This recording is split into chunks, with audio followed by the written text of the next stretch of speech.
കേൾക്കാവോ സാറേ? ഹലോ കേൾക്കാവോ? ഹലോ, ഹലോ ഹലോ കേൾക്കാൻ പറ്റുന്നുണ്ടോ? അതെ, പറയൂ. ഇത് രഞ്ജിത്ത് അമ്പാടി എന്ന് പറഞ്ഞ ആളാണ്. അതെ, സാറാണോ കഴിഞ്ഞ ദിവസം ജനൻ ടി വിയിൽ ഡിസ്കസില് നമ്മുടെ ഈ വേൾഡ് കപ്പിനെ കുറിച്ചുള്ള ഡിസ്കസ് ഉണ്ടായിരുന്നു? അറബ് കൺട്രീസുകളൊക്കെ എന്താ പറയാ, ഫുട്ബോളിനൊക്കെ ഇസ്ലാമിക വിഴുങ്ങൽ നടക്കുന്നൊക്കെ പറഞ്ഞത് ഒരു ഇത് കൊടുത്ത് വൈറ്റൻ സാറിന്റെ ആണ്. എന്റേതോ? അല്ല, സാർ ജനൻ ടി വിയിൽ ചർച്ചയ്ക്ക് ഇരുന്നിരുന്നോ കഴിഞ്ഞ ദിവസം ഈ വേൾഡ് കപ്പായിട്ട് ബന്ധപ്പെട്ടിട്ട്? ആ അതില് ഫുട്ബോളിനൊക്കെ അധികം വൈകാതെ തന്നെ ഇസ്ലാമികവൽക്കരിക്കുന്നുള്ളൊരു ഒരു സ്റ്റേറ്റ്മെന്റ് സാറിന്റെ ആയിട്ട് ഇതിൽ കണ്ടു. ഞാൻ അങ്ങനെ യൂട്യൂബിലൊക്കെ കണ്ടു. അപ്പൊ ഒന്ന് അതിനെപ്പറ്റി ഒന്ന് അറിയാൻ വേണ്ടി സാർ തന്നെയാണോ സ്റ്റേറ്റ്മെന്റ് കൊടുത്തത്? അതെ. അപ്പൊ സാറേ, നമുക്ക് എന്തുകൊണ്ടാണ് ഇപ്പൊ ഇന്ത്യയിൽ ഇപ്പോ നമ്മുടെ മോഡിജി ഭരിക്കൽ തുടങ്ങിയിട്ട് കുറെ കാലമായല്ലോ, എന്തുകൊണ്ടാണ് ഇന്ത്യ ഇതുവരെ ഫുട്ബോളിൽ ഡെവലപ്പ് ആവാത്തത്? ഫുട്ബോൾ ഡെവലപ്പ് ആവാത്തതെന്ന് വെച്ചാൽ ലോകത്ത് അമേരിക്ക എന്തുകൊണ്ടാണ് ക്രിക്കറ്റ് ഡെവലപ്പ് ആവാത്തത്? ഞാനതല്ല ചോദിച്ചത്. അമേരിക്കയിൽ ക്രിക്കറ്റ് ഡെവലപ്പ് ആവാത്തതിനെ കുറിച്ചല്ല ചോദിച്ചത്. ഇസ്ലാമിക രാജ്യങ്ങള് പിന്നെ ഫുട്ബോൾ ഡെവലപ്പ് ആകുന്നതിനെ കുറിച്ച് ഭയങ്കര ആശങ്ക അറിയിച്ച നിങ്ങൾ എന്തുകൊണ്ട് ഹിന്ദു രാഷ്ട്രമായിട്ടുള്ള ഇസ്ലാമിക ഇന്ത്യ... രാജ്യങ്ങള് ഫുട്ബോൾ ഡെവലപ്പ് ആവുന്നതുകൊണ്ടല്ല. ആ, ഇസ്ലാമിക രാജ്യങ്ങൾ ഫുട്ബോൾ ഡെവലപ്പ് ആവുന്നതുകൊണ്ടല്ല.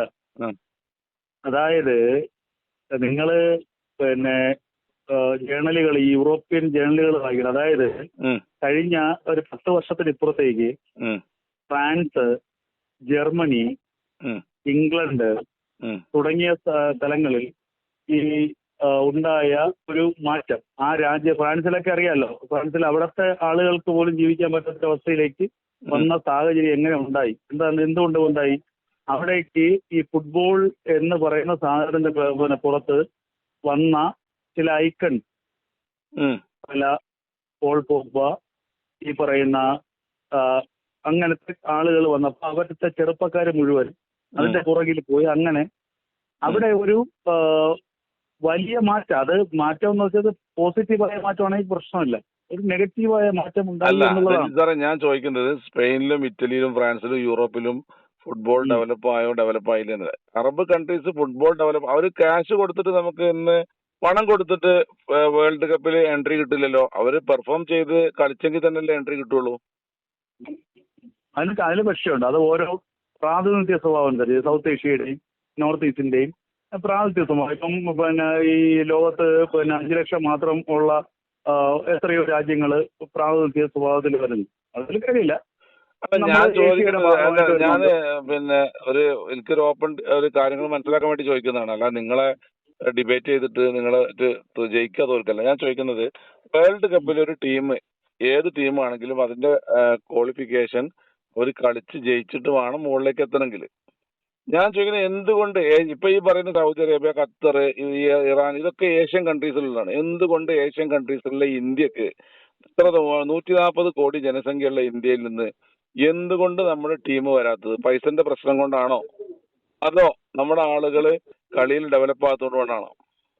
നമ്മളെ ആൾക്കാർ കളിയിൽ ഡെവലപ്പ് ആകുന്നു ആണല്ലോ. അപ്പൊ ക്യാഷ് ഉണ്ട് എന്ന് കരുതിയിട്ട് അറബ് കൺട്രീസ് പണം കുറെ വാരിക്കോരി എറിഞ്ഞു എന്ന് എഴുതിയിട്ടൊന്നുമില്ല അറബ് കൺട്രീസ് ഡെവലപ്പ് ആവില്ല. അവർ അതിലേക്ക് എന്ത് ചെയ്യുന്നുണ്ട്? അതിന് വേണ്ട സംവിധാനങ്ങൾ ഒരുക്കുന്നുണ്ട്. അവിടുത്തെ ചെറിയ തലമുറയെ ഫുട്ബോളിലേക്ക് കൊണ്ടുവരുന്നുണ്ട്.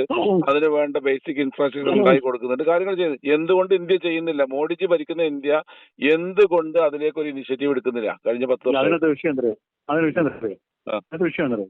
ഞാൻ പറഞ്ഞില്ല, ഇപ്പം സൗദി അറേബ്യയുടെ ലീഗുണ്ട്, അൽ നാസർ, അൽ ഫത്തിഹാദ്, അങ്ങനെ ഒരുപാട് ടീമുണ്ട്, ഒരു ക്ലബുണ്ട്. അതിനതൊക്കെ എന്ന് വെച്ചാൽ ലോകത്തിലെ ഏറ്റവും പ്രധാനപ്പെട്ട ആളുകൾ, ഇപ്പം മെസ്സി, റൊണാൾഡോ അതുപോലെയുള്ള ആളുകളെ അവർ പർച്ചേസ് ചെയ്ത് അവരവരെ ലീഗിലേക്ക് കൊണ്ടുവരും. ഇതിന് തൊട്ടുമുമ്പ് അത് ചെയ്ത് അമേരിക്കൻ. അപ്പോ പിന്നെ സൗദിയിലേക്ക് കൊണ്ടുവന്നു. അപ്പോൾ അതോടുകൂടി സംഭവിച്ചെന്താണ്? ലോകത്തെ പ്രധാനപ്പെട്ട കളിക്കാരെല്ലാം അവരുടെ ക്ലബ്ബ് ഫുട്ബോളിലേക്ക് വരുന്നു. അപ്പോൾ പകുതി വിദേശ ആൾക്കാരും പകുതി സ്വദേശികളായിട്ടുള്ള ആൾക്കാരും. അപ്പൊ അങ്ങനെ ഒരു 3-4 വർഷം കഴിയുമ്പോൾ സ്വാഭാവികമായിട്ടും ആ രാജ്യത്തിന്റെ ഫുട്ബോൾ സംസ്കാരത്തിന് വലിയ മാറ്റം ഉണ്ടാവും. തീർച്ചയായും അതാണ് അവരവിടെ ചെയ്തത്. നിങ്ങൾ പറഞ്ഞത് വളരെ കറക്റ്റാണ്. ഞാൻ ചോദിക്കുന്നത്, ഇന്ത്യയിലൊരു ഗവൺമെന്റ് ഉണ്ട്, ഇവിടുത്തെ ഒരു സ്പോർട്സ് മിനിസ്ട്രി ഉണ്ട്.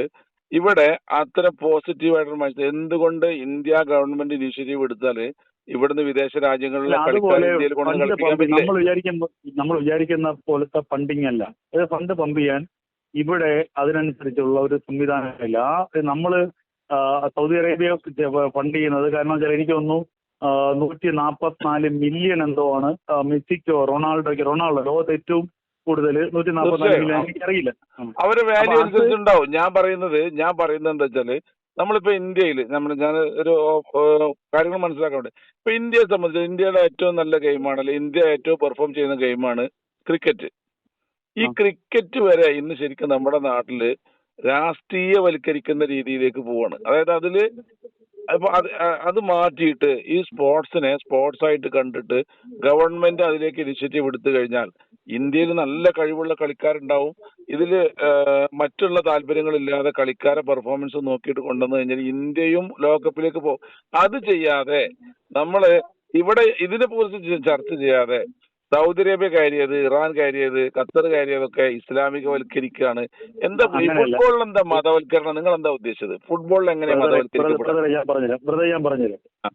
നിങ്ങൾ എന്താണെന്ന് നിങ്ങൾ മനസ്സിലാക്കിയിട്ടുണ്ടെന്ന്. അതായത് അർജന്റീനയെ പിന്നെ ഏറ്റവും കൂടുതൽ ആരാധിക്കുന്ന ആളുകൾ കേരളത്തിലാണ്.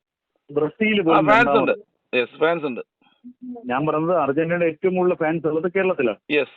അത് കഴിഞ്ഞിട്ട് മാത്രമേ ബ്രസീൽ. ഞാനൊരു ബ്രസീൽ ഫാനാണ്. ഞാൻ പറഞ്ഞു, പക്ഷേ ഈ അർജന്റീനയെ എവിടെയാണ് തിരസ്കരിച്ചത്? ഈ അർജന്റീനയ്ക്കെതിരെ വലിയ ഫത്വ ഇറക്കുന്നതാണ്. എന്താണ്? അർജന്റീന ഇസ്രായേലിനുമായിട്ട് ചില കരാറുകൾ ഒപ്പിട്ടു. അതുകൊണ്ട് ഇനി അർജന്റീന നമ്മുടെ ശത്രു രാജ്യമാണ്, മെസ്സി നമ്മുടെ ശത്രുവാണ്. ഞാൻ പറയുന്നത് എന്താണെന്ന് വെച്ചാൽ, ഒരു മിനിറ്റ് ഞാൻ ചോദിക്കട്ടെ. മതപരമായ വീക്ഷണങ്ങളും പൊളിറ്റിക്കൽ വീക്ഷണങ്ങളും ഒക്കെ നിങ്ങൾ ഇതിൽ നിന്ന് മാറ്റിവെക്കി. ഞാൻ പറയുന്നത് അർജന്റീനയെ നമ്മൾ ആളുകൾ ഫാൻസ് ഉണ്ടാക്കുന്നത് അർജന്റീനയിലെ ആളുകൾ ഏത് പൊളിറ്റിക്കൽ നിലപാടെടുക്കുന്നതിന് അവരുടെ കളി എന്താ നോക്കിയിട്ടാണ്. റൊണാൾഡോയെ അല്ലെങ്കിൽ ക്രിസ്ത്യാനോ റൊണാൾഡോനെ ആളുകൾക്ക് ഫാൻസ് ഉണ്ട്, പോർച്ചുഗലിന് ഫാൻസ് ഉണ്ട്, ഇറ്റലിക്ക് ഫാൻസ് ഉണ്ട്, അതേപോലെ മറ്റേത് രാജ്യത്തിനും അവരുടെ കളിയും അവരുടെ പെർഫോമൻസും ആളുകൾക്ക് ഇഷ്ടപ്പെട്ടിട്ടാണ്.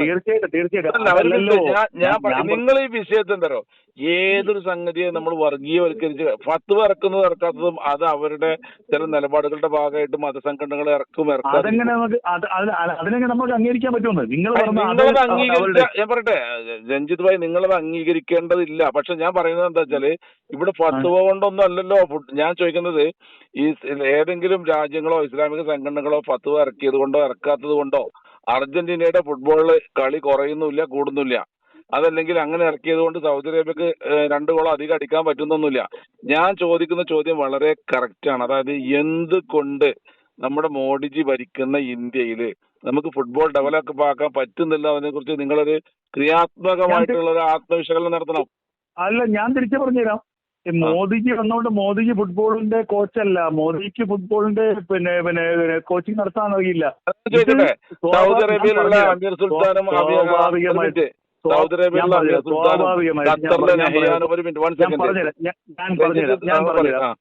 ഞാൻ പറഞ്ഞുതരാം. അതായത് ഇത് ഓരോ രാജ്യത്തിനും സ്വാഭാവികമായ ഓരോ പിന്നെ എന്താ പറയുന്നത് കായിക സംസ്കാരമുണ്ട്. അതായത് അവരുടെ ജീനില് ഉള്ള ഒരു കായിക സംസ്കാരമുണ്ട്.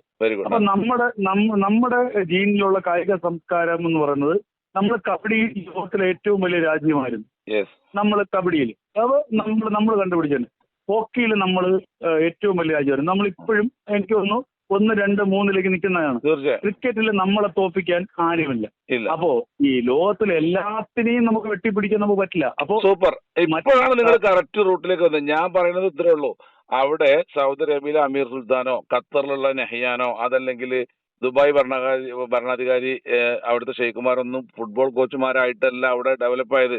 അവിടുത്തെ അവരുടെ നേച്ചർ, അവരുടെ താല്പര്യം, അവർക്ക് കൂടുതൽ ഫുട്ബോളിലേക്കാണ് അവർക്ക് ഇൻട്രസ്റ്റ്. അതിനെ ഗവൺമെന്റ് എന്ത് ചെയ്തു? സപ്പോർട്ട് ചെയ്തു. അതേ രീതിയിൽ നമ്മുടെ നാട്ടിൽ സപ്പോർട്ട്. ഞാൻ ഇവിടുത്തെ ചോദ്യം എന്തുകൊണ്ടാണ് ചോദിച്ചാല്, ഈ ഫുട്ബോളിനെ ഇസ്ലാമികവൽക്കരിക്കുന്നു എന്നുള്ള രീതിയിൽ അതിനെ നിങ്ങൾ വർഗീയവൽക്കരിച്ച ഒരു സ്റ്റേറ്റ്മെന്റ് നിങ്ങൾ ഇട്ട സമയത്ത് ഞാൻ അതിനകത്ത് പറയുന്നതറിയോ, ഇതിനകത്ത് ഞാൻ പറയുന്നത് നിങ്ങൾ മനസ്സിലാക്കാത്തതാണ്. അതായത് ഈ പറയുന്ന അബ്ദുൾ സമദ് പൂക്കോട്ടൂർ പറഞ്ഞ ഒരു സ്റ്റേറ്റ്മെന്റിന്റെ അടിസ്ഥാനത്തിലാണ് നമ്മൾ ആ ചർച്ച ചെയ്യുന്നത്. എന്താണ് ഇവിടെ ചെറുപ്പക്കാര് ഫുട്ബോളിന് വേണ്ടി രാവിലെ ഉറക്കമെണീക്കുന്നു, നമ്മൾ അവരുടെ നമ്മുടെ നിസ്കാരത്തിന് വേണ്ടി എണീക്കുന്നില്ല. പിന്നെ ഇവര് പള്ളി പൈസ തരാതെ പിന്നെ ഈ ഫ്ലെക്സ് അടിച്ചു വെക്കും. അത് ശരിയാ നിങ്ങൾ പറഞ്ഞു. ഞാൻ പറയട്ടെ, അബ്ദുസമദ് പൂക്കോട്ടൂർ ഒരു സ്റ്റേറ്റ്മെന്റ് നടത്തുക. അബ്ദുസമദ് പൂക്കോട്ടൂർ എന്ന് പറഞ്ഞിട്ടുണ്ടെങ്കിൽ ഇന്ത്യയിലെ ഫുട്ബോൾ അക്കാദമിയുടെ അല്ലെങ്കിൽ ഇന്ത്യയിലെ ഫുട്ബോൾ ഫെഡറേഷന്റെ ആളല്ല. അയാളൊരു മതസംഘടനയുടെ ആള്. അയാള് അവരുടെ ഞാൻ പറയട്ടെ അയാളുടെ മതവിഭാഗത്തോട് അയാൾക്ക് അത് സംസാരിക്കാനുള്ള റൈറ്റ് ഉണ്ട്. ഞാൻ ഒരു എക്സാമ്പിൾ പറയാം. PC രവിശങ്കർ, അദ്ദേഹം ഇവിടുത്തെ ഹൈന്ദവ വിശ്വാസികളുടെ ബഹുമാനായിട്ട് ഒരു ആചാര്യനാണ്. അല്ലെങ്കിൽ മാതാ അമൃതാനന്ദമായി. അവരുടെ മതത്തിലുള്ള ഒരു മിസ്റ്റേക്ക് ചൂണ്ടിക്കാണിക്കാനുള്ള റൈറ്റ് അവർക്കുണ്ടോ ഇല്ലേ? ഉണ്ട്.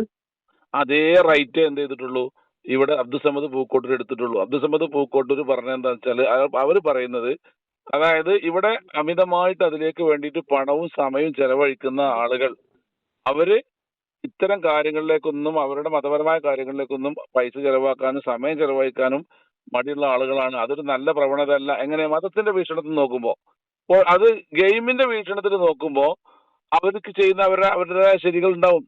അതിനൊന്നും ഞാൻ പറയുന്നത് ഇതിനൊന്നും പൊളിറ്റിക്കലൈസ് ചെയ്യാനോ അല്ലെങ്കിൽ ഇതിനെ റിലീജിയസ് ചെയ്യാനോ ഇതിനെ നമ്മൾ പാർശ്വവൽക്കരിക്കാനോ നിൽക്കേണ്ട ആവശ്യമില്ല. ഇത് ശരിക്കും നിങ്ങളുടെ ആ സ്റ്റേറ്റ്മെന്റ് എന്തുകൊണ്ടാണെന്ന് സോഷ്യൽ മീഡിയ ചർച്ച ആയത് വെച്ചാൽ ഇതിനെ പോലും നിങ്ങൾ വർഗീയവൽക്കരിക്കുന്നത്. എന്റെ മറുപടി താങ്കൾ കേൾക്കൂ. ഞാൻ താങ്കൾ പറഞ്ഞത് കേട്ടല്ലോ. അതായത് ഞാൻ ഈ പറഞ്ഞതിന്റെ അടിസ്ഥാനം എന്തെന്ന് വെച്ചാൽ, കഴിഞ്ഞ 10-15 വർഷത്തിനിപ്പുറത്തേക്ക് ഫ്രാൻസിലേക്കും ഇംഗ്ലണ്ടിലേക്കും സ്പെയിനിലേക്കും ഉണ്ടായ മാറ്റം, ആ മാറ്റത്തിന്റെ അടിസ്ഥാനം എന്ത് എന്ന് പറഞ്ഞിട്ട് ഈ പറഞ്ഞ BBC പോലും പറഞ്ഞതെന്ന് വെച്ചാല്, ഈ പറയുന്ന മുഹമ്മദ് സല അതുപോലെ പോൾ പോഗ്ബ അടക്കമുള്ള ആളുകളുടെ സ്വാധീനം, ഈ പിന്നെ ഫുട്ബോളിലെ സ്വാധീനം അവിടുത്തെ ഇസ്ലാമികവൽക്കരണത്തിന്റെ ഭാഗമായി മാറി. അത് നമ്മൾ താങ്കൾ നിഷേധിച്ചാൽ എനിക്ക് നിഷേധിക്കാമല്ല. അത് മാറി. അത് യാഥാർത്ഥ്യമാണ്. അവരുടെ ചെറുപ്പക്കാർക്ക് അവരുടെ ഐക്കണായി മാറി. ചെറുപ്പക്കാർക്ക് അവരുടെ ഐക്കണായി മാറി. ആ ഐക്കണായി മാറിയെങ്കിൽ അവര് എന്താണ് ചെയ്യേണ്ടിയിരുന്നത്? അവര് സ്പോർട്സിനെ വളർത്താനായിട്ടാണെങ്കിൽ അവർക്ക് സ്പോർട്സിനെ വളർത്താം. പക്ഷെ അവര് സ്വാഭാവികമായും സ്പോർട്സിന് മാത്രമല്ല മതത്തിനെ വളർത്താൻ തീരുമാനിച്ചു.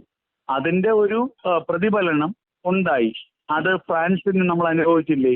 ഫ്രാൻസിൽ എന്തെല്ലാം കലാപങ്ങളുണ്ടായി, എന്തെല്ലാം വിഷയങ്ങളുണ്ടായി. അവിടെ ഫ്രാൻസിൽ നടന്ന എന്തെങ്കിലും ഒരു കലാപത്തിലോ വിഷയത്തിലോ ഏതെങ്കിലും ഒരു ഫുട്ബോൾ താരം, ഇപ്പൊ നിങ്ങൾ പറഞ്ഞ മുഹമ്മദ് സലാഹ്, ഞങ്ങൾ പറഞ്ഞ കേട്ടല്ലോ, ഞാൻ പറയട്ടെ, ഏതെങ്കിലും ഒരു ഫുട്ബോൾ താരത്തിനായിട്ട് ബന്ധപ്പെട്ടിട്ടോ അതല്ലെങ്കിൽ അവരുടെ ഇന്റൻഷൻ കൊണ്ടോ അവരുടെ ആഹ്വാനം കൊണ്ടോ എന്തെങ്കിലും തരത്തിലുള്ള ഒരു പ്രശ്നങ്ങൾ ആ രാജ്യങ്ങളിലൂടെ നടന്നുണ്ടോ? ഇനി ഞാൻ വേറൊരു കാര്യം ചോദിക്കാം. ഇപ്പൊ ഞാൻ പറയാം, ഇന്ത്യയിൽ ഒരുപാട് ക്രിക്കറ്റ് ആരാധകരുണ്ട്, കളിക്കാരുണ്ട്, നല്ല നല്ല കളിക്കാരുണ്ട്. വിരാട് കോഹ്ലി മുതൽ ഇങ്ങോട്ട് ഒരുപാട് ആളുകളുണ്ട്. ഇവരുടെ ആരുടെയെങ്കിലും മതം നോക്കിയിട്ട് അതിൽ അവര് ഹിന്ദു ആണോ മുസ്ലിം ആണോ ക്രിസ്ത്യൻ ആണോ എന്ന് നോക്കിയിട്ടാണോ അവരുടെ കളിയെ നിങ്ങൾ വിലയിരുത്താറുള്ളത്? അവർക്ക് നിങ്ങൾ ഫാൻസായിട്ട് നിൽക്കാറുള്ളത്? ഒരിക്കലല്ലോ. അല്ലല്ലോ, അവരുടെ കളിയാണ് നമ്മൾ കാണുന്നത് അല്ലേ? വിരാട് കോഹ്ലിയുടെ മതം ഏതാണ്? അതല്ലെങ്കിൽ ധോണിയുടെ മതം ഏതാണ്? അതല്ലെങ്കിൽ സഞ്ജു സാംസന്റെ ഞാൻ പറയട്ടെ രഞ്ജിത്ത്, ഞാൻ പറയുന്നത് വെച്ചാല് അത് കാണുന്ന ആളുകൾ ഉണ്ടെങ്കിൽ അത് അവരുടെ മനോവൈകല്യം മാത്രമാണ്. നേരെ മറിച്ച് അവർ നല്ല കളി കളിച്ചിട്ടുണ്ടെങ്കിൽ നമ്മൾ അവരെ അപ്രീഷിയേറ്റ് ചെയ്യുന്നത്, അവരെ അംഗീകരിക്കുന്നത്, അത് അവരുടെ പെർഫോമൻസ്. ഞാൻ പറയട്ടെ, ഇപ്പൊ ഈ ലാറ്റിൻ അമേരിക്കൻ രാജ്യങ്ങള്, ഇപ്പൊ നിങ്ങൾ തന്നെ പറഞ്ഞു നേരത്തെ അർജന്റീന ആയിട്ടുള്ള വിഷയം. ഈ അർജന്റീനയ്ക്ക് ഏറ്റവും കൂടുതൽ ആരാധകരുള്ള സ്ഥലം ഒന്ന് കേരളമാണെന്ന് തോന്നുന്നു. കേരളത്തിൽ ഏറ്റവും കൂടുതൽ ആരാധകരുള്ള സ്ഥലം മലപ്പുറത്ത്, എന്റെ നാട്ടിലെന്നുള്ള അഭിപ്രായക്കാരാണ് ഞാൻ. കാരണം എന്താ അറിയോ? ഇവിടെ അർജന്റീനയുടെ ആളുകളുടെ മതം നോക്കിയിട്ടോ മെസ്സിയുടെ വിശ്വാസം നോക്കിയിട്ടോ അല്ലെങ്കിൽ ക്രിസ്ത്യാനോ റൊണാൾഡോ ഏത് മതക്കാരനോ നോക്കിയിട്ടൊന്നുമല്ല ഇവർ ഫാൻസ് ആക്കുന്നത്. അവരുടെ കളിയാണ് അവർ നോക്കുന്നത്. അതിനപ്പുറത്തേക്ക് ഓരോ വ്യക്തി ജീവിതമോ അവര് ഏത് മതവിശ്വാസം, അവരൊന്നും പള്ളിയിലെ ഇമാമോ അല്ലെങ്കിൽ ചർച്ചിലുള്ള കുർബാന ചൊല്ലി കൊടുക്കുന്ന അച്ഛനൊന്നുമല്ലല്ലോ. അവർ ഫുട്ബോളാണ് അവരുടെ ലൈഫ്. നിങ്ങൾ എന്ത് ചെയ്യണം? ഇത്തരം കാര്യങ്ങളിലെങ്കിലും ദയവായിട്ട് വർഗീയത മിക്സ്, ഇനി അതും കൂടെ വർഗീയത മിക്സ് ചെയ്യാൻ ബാക്കിയുള്ളൂ. താങ്കൾ പറഞ്ഞത് കേൾക്കുന്നു, ഞാൻ അംഗീകരിക്കുന്നു. പക്ഷേ ഈ നമ്മൾ ഈ പറയുന്ന കാര്യമുണ്ടല്ലോ, താങ്കൾ ഈ പറഞ്ഞില്ലേ, ഈ പറയുന്ന ഈ ഫുട്ബോൾ എന്ന് പറഞ്ഞാല് ഒന്നുമില്ല എന്ന് താങ്കൾ പറയുന്നത്, വർഗീയൊന്നുമില്ല. എന്തിനാണ് അർജന്റീനയ്ക്കെതിരെ ഈ പറയുന്ന പിന്നെ പിന്നെ മുല്ലാക്കന്മാരും മറ്റേ മതനേതാക്കന്മാരും ഈ പറയുന്ന ഇസ്രായേലിന് അനുകൂലമായി ബില്ല് പാസാക്കിയ ആ രാജ്യത്തിന് നമ്മൾ ശത്രുപക്ഷ നിർത്തണം എന്ന് പറഞ്ഞിട്ട് സോഷ്യൽ മീഡിയയിൽ രഞ്ജിത്ത്, ഞാൻ പറഞ്ഞില്ലേ, ഒരു മിനിറ്റ്, ഞാൻ സിമ്പിൾ ആയിട്ടൊരു കാര്യം പറയുന്നത്. ഇപ്പൊ കേരളത്തില് ഇന്ത്യയിലുള്ള പിന്നെ ഹൈന്ദവ വിശ്വാസികളെ സംബന്ധിച്ചിടത്തോളം ഒരു എക്സാമ്പിൾ പറയട്ടാ. ഇവിടെ പിന്നെ അവർക്ക് കുറെ വിശ്വാസങ്ങളുണ്ട്. അപ്പൊ ആ വിശ്വാസങ്ങളൊക്കെ ലോകത്തുള്ള എല്ലാവരും അക്സെപ്റ്റ് ചെയ്തോളണമെന്നില്ല. അതേപോലെ മറ്റുള്ള മതവിശ്വാസികളുടെ വിശ്വാസങ്ങളും മറ്റ് ഹൈന്ദവ വിശ്വാസികളോ ക്രിസ്ത്യൻ വിശ്വാസികളോ അല്ലെങ്കിൽ അതർ റിലീജിയൻസ് അക്സെപ്റ്റ് ചെയ്യണമെന്നില്ല. അവരുടെ കാഴ്ചപ്പാടുകൾക്ക് പറയാനുള്ള റൈറ്റ് ഉണ്ട്. പക്ഷെ ഇവിടെ ചോദ്യത്തിലുള്ളൂ, ഈ പറയുന്ന അർജന്റീനയെ പിന്നെ നമുക്ക് ശത്രുവായിട്ട് കാണണമെന്ന് പറയുന്ന ആളുകളുടെ അതേ ആളുകൾ തന്നെ ഈ അർജന്റീനയുടെ ഫാൻസ് ആയിട്ട് ഇപ്പുറത്തിരിക്കുന്നുണ്ടെന്ന് നിങ്ങൾ കാണാത്ത ഞാൻ അവർക്ക് പറയാനുള്ള റൈറ്റ് ഉണ്ടല്ലോ. ആ റൈറ്റ് അവരെ റൈറ്റ് വകവെച്ച് കൊടുക്കുക. പക്ഷെ നമ്മൾ മനസ്സിലാക്കേണ്ടത് ഈ വർഗീയത ഫുട്ബോളിലും കൂടെ നമ്മൾ ആഡ് ചെയ്യുമ്പോൾ എന്താ സംഭവിക്കുന്നത് വെച്ചാൽ നമ്മൾ ശരിക്കും സത്യം പറഞ്ഞാൽ നമ്മൾ ചെറുതാവുകയാണ്. നിങ്ങളൊക്കെ വലിയൊരു പത്രപ്രവർത്തകനാണ്, കുറച്ചുകൂടെ വിശാലമായ കാഴ്ചപ്പാടുള്ള ആളല്ലേ. നിങ്ങളൊക്കെ ഇത്തരം ഒരു ഡിബേറ്റിലൊക്കെ ഇരിക്കുമ്പോൾ നിങ്ങളുടെ സ്റ്റേറ്റ്മെന്റ് ഈ ആളുകളൊക്കെ കാണണം. ഞാൻ രഞ്ജിത്ത് അമ്പാടിയെ കുറിച്ച് ഞാൻ ഇന്ന് സെർച്ച് ചെയ്തെടുക്കാൻ കാരണം എന്താ, ഞാൻ നിങ്ങളെ സെർച്ച് ചെയ്യുമ്പോൾ നിങ്ങളൊരു നല്ല ജേർണലിസ്റ്റാണ്. പക്ഷെ നിങ്ങളെ പോലുള്ള ആളുകളൊക്കെ ഇത്രയും കുടുസായ ഒരു ചിന്താഗതിയിലാണ് പോകുന്നതെന്ന് പറയുമ്പോൾ വളരെ പ്രയാസമാണ്. നിങ്ങൾ പോസിറ്റീവായിട്ട് പൊളിറ്റിക്സ് നമുക്ക് ഇഷ്ടം പോലെ ഉണ്ട്, മതവർഗീയത നമ്മുടെ നാട്ടിൽ ഇഷ്ടം പോലെ ഉണ്ട്. എല്ലാ വിഷയത്തിലും നമ്മൾ വർഗീയത വെച്ചു. ഇനി ഇപ്പൊ ഹിന്ദു മുസ്ലിമും ക്രിസ്ത്യനും ഇന്ന് പങ്കെടുക്കുന്ന പരിപാടികളൊക്കെ ഒരിക്കലും നമ്മളങ്ങനെ വർഗീയമായ കാഴ്ചപ്പാടല്ല. ഇത് വർഗീയതയാണ് രഞ്ജിത്ത്. നിങ്ങൾക്ക് എങ്ങനെയാണ് കാണുന്നത് എനിക്കറിയില്ല. ഇതെന്താ വെച്ചാല് 4, 5 അല്ലെങ്കിൽ 8 അറബ് രാഷ്ട്രങ്ങൾ ഇതിൽ വന്നു എഴുതിയിട്ട് ഫുട്ബോൾ മുഴുവൻ ഇനി ഇസ്ലാം വിഴുങ്ങുകയാണെന്ന്. ഇസ്ലാം വിഴുങ്ങു പറയട്ടെ, ഫുള്ള് രാജ്യങ്ങളും ലോകകപ്പിൽ കളിക്കുന്നത് ഇസ്ലാമികൾ കൂട്ടിക്കൊടി. ഇവിടെ എന്തേലും പ്രശ്നമുണ്ടോ? ഇനി അതല്ല, യൂറോപ്യൻസ് ആണ് കൂട്ടി, ഇവിടെ എന്തേലും പ്രശ്നമുണ്ടോ? ക്രിസ്ത്യൻ രാജ്യങ്ങളാണ് കൂട്ടി, എന്തേലും പ്രശ്നമുണ്ടോ? ഇനി ഇന്ത്യ അതിനകത്തേക്ക് വന്നു, ഇന്ത്യ ലോകകപ്പിൽ കപ്പടിച്ചു, അതിലെന്തേലും പ്രശ്നമുണ്ടോ? ഒരു പ്രശ്നമില്ല. നമ്മളെന്ത് ചെയ്യണം, അതിനെ മതത്തിന്റെ ലേബിൾ ഒട്ടിക്കാതെ അതിനെ സ്പോർട്സിനെ നമ്മൾ സ്പോർട്സ് ആയിട്ട് കാണുന്നുള്ളതാണ്. ഞാൻ മലപ്പുറത്താണ്. എന്റെ പേര് അലവിക്കുട്ടി മോഹൻ എന്ന് പറയും. മലപ്പുറത്താണ് വിളിക്കുന്നത്. ശരി, നമുക്ക് വീണ്ടും ബന്ധപ്പെടാം. Okay, thank you.